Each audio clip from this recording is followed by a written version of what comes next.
JEE main 2024 का session 1 successfully NTA conduct करा चुका है। अब आप लोग के मन में काफ़ी सारे डाउट आ रहा होगा, यूट्यूब पे सर्च कर रहे होंगे कि यार आखिर हमारा जेईई मेन का रिजल्ट कब आएगा और हमारा जो कट ऑफ या फिर हम बात कर लें कि यार हमारे लिए सेफ स्कोर एक एनआईटी में सीट के लिए कैटेगरी वाइज क्या होनी चाहिए पेपर के बाद। तो ये चीज़ इस वीडियो में आपको मैं डिस्कस करने वाला हूँ। मेक श्योर वीडियो को अच्छे से देखें। अगर आप इस चैनल पे पहली बार आए हैं तो चैनल को सब्सक्राइब कर लीजिए, क्योंकि ये बिल्कुल फ्री ऑफ कॉस्ट है और आप लोगों के लिए फ़ायदा रहेगा। ठीक है, अगर हम यहाँ पे बात करें सबसे पहले आपके रिजल्ट आखिर कब आ रहे होंगे, तो देखो यार एनटीए का जो ऑफिशियल नोटिस है उसके अकॉर्डिंग अगर मैं बात करूं तो आपका जो रिजल्ट है वो आपका आएगा 12 फरवरी को। हालांकि 12 फरवरी को टाइमिंग उन्होंने कोई बताया नहीं हुआ है, तो कभी भी आपका आ सकता है। बट जनरली क्या होता है कि एनटीए आपका जो रिजल्ट है वो लेट नाइट या फिर 2 बजे 3 बजे कभी भी रिलीज़ कर देता है, जब सारे एस्पिरेंट एकदम सो रहे होते हैं। ऐसा एनटीए का मानना है कि स्टूडेंट सोते हैं, बट यार स्टूडेंट हमेशा जगते रहते हैं, मेहनत करते रहते हैं अपने नेक्स्ट अटेम्प्ट के लिए। और आपको पता भी होगा कि हम लोग भी लाइव आते रहते हैं, तो ट्राई करेंगे कि मैं भी लाइव आऊँ। और दूसरी अगर मैं बात करूँ कि यार हमारे लिए सेफ़ स्कोर क्या हो सकता है एक सेफ़ एनआईटी में जहाँ पे हमें सीट मिल ही जाए। देखो अगर हम यहाँ पे बात करूँ पेपर का, तो ओवरऑल आपको पता होगा 31 का जो या फिर फर्स्ट फेब का जो पेपर था, थोड़ी सी डिफ़िकल्टी लेवल इसमें ज़्यादा थी एज़ कम्पेयर टू 27, 29 एंड 30 जनवरी, राइट। अगर यहाँ पे हम देखें, अगर आप जनरल कैटेगरी से स्पेशली बिलोंग करते हो तो कम से कम अगर आप 170, अगर आपका पेपर काफ़ी ज़्यादा टफ रहा है, राइट, अगर काफ़ी ज़्यादा अगर आपका हार्ड शिफ्ट वाला एग्ज़ाम रहा है, तो आप उतने में अगर मैं बात करूं तो यार आप लगभग 160 के आसपास भी लाओगे तो यार लगभग आपका 98-99 परसेंटाइल बनेगा, और इस पे आपको एक एनआईटी में सीट मिलने से कोई भी नहीं रोक सकता।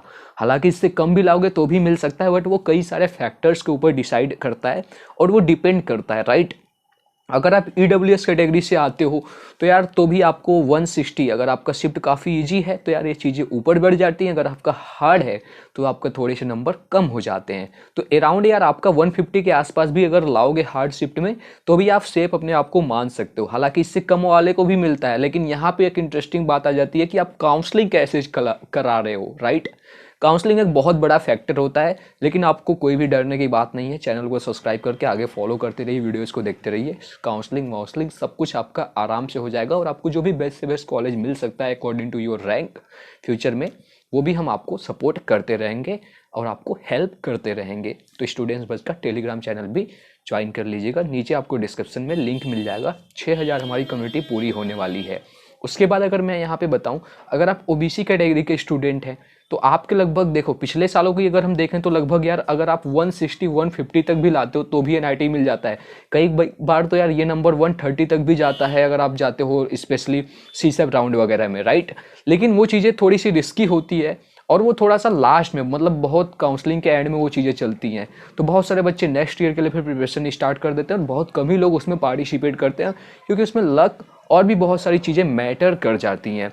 बट ये मान के चल सकते हो कि अगर आप 140 तक भी लाते हो ओबीसी ईडब्ल्यूएस में तो भी कहीं ना कहीं आपके पास पॉसिबिलिटीज़ रहती है। अगर आप काउंसलिंग अच्छे से कराते हो तो आपको एनआईटी में कोई ना कोई सीट आराम से मिल जाता है। हालांकि इससे कम लाओगे तो फिर आपको ट्रिपल आईआईटी या फिर आप स्टेट लेवल पर जा रहे होगे तो आपको बहुत सारे गवर्नमेंट कॉलेज आराम से मिल जाएंगे।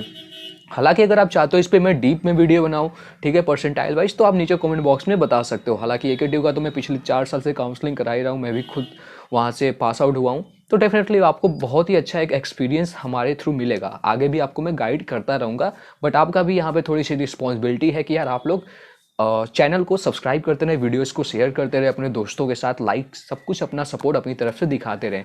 तो अब हम बात करते हैं सर, हमारा एससी कैटेगरी है तो हमारे लिए क्या सेफ स्कोर हो सकता है। देखो एससी कैटेगरी में अगर हम देखें तो स्पेशली अगर आप 110 मार्क्स लेकर आते हो ना तो भी आपको एक आराम से एनआईटी मिल जाती है और कट ऑफ वगैरह तो आपका आराम से क्लियर हो ही जाता है। कट ऑफ के रिगार्डिंग मैंने एक शॉर्ट्स बनाया हुआ है, तो चैनल पे वो जाकर देख लेना कैटेगरी वाइज, उसमें मैंने आपको स्पेसिफिक बता रखा है, ठीक है। तो कितने परसेंटाइल पे आपको कट ऑफ आराम से क्लियर हो जाएगा, पिछले 2 सालों का भी डाटा उसमें मैंने दिखा रखा है, जो एनटीए का ट्रेंड है उसके अकॉर्डिंग, राइट। तो यहाँ पे अगर आप एससी कैटेगरी से बिलोंग करते हैं तो लगभग 110 मार्क्स पे आपको आराम से एनआईटी मिल जाएगा। इवन उसमें आपको और भी अच्छे कॉलेज भी मिल सकते हैं, टॉप एनआईटी भी मिल सकती है, बट वो डिपेंड करता है अगेन कई सारे फैक्टर्स के ऊपर। ठीक है, ये बात आप जरूर ध्यान रखें। अगर हम यहाँ पे बात करें एसटी कैटेगरी में, तो अगर आप 95 प्लस भी मार्क्स ला रहे हो, 90 प्लस भी ला रहे हो, तो भी आपको एक आराम से एनआईटी कॉलेज मिल जाएगा। हालांकि अगर आपका जो शिफ्ट है, ये तो मैं नॉर्मली बात कर रहा हूँ जनरलाइज्ड फॉर्म में, बट आपका जो भी शिफ्ट है, मान लो अगर आपका हार्ड शिफ्ट है तो आपको 85 पे भी मिल जाएगा, क्योंकि आपके परसेंटाइल फिर ज़्यादा बन रहे होंगे।